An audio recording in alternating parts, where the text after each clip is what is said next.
গেছি, বাট এত ভালোবাসা পাবো কখনো ভাবতে পারিনি। খুব ভালো লাগছে যে এত দর্শক এসছো আমাকে দেখার জন্য বা আমাদের গ্রুপকে দেখার জন্য। দেখতে পাচ্ছ অতদূর থেকে?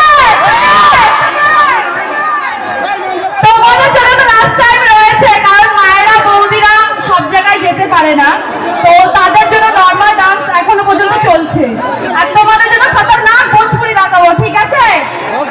ডান্স করতে হবে কিন্তু। Thank you so much. আর ক্লাবের সকল সদস্যদের অসংখ্য অসংখ্য ধন্যবাদ। দাদা ভাইরা এত কষ্ট করে এত দূর থেকে আমাদের নিয়ে এসছে, তাদের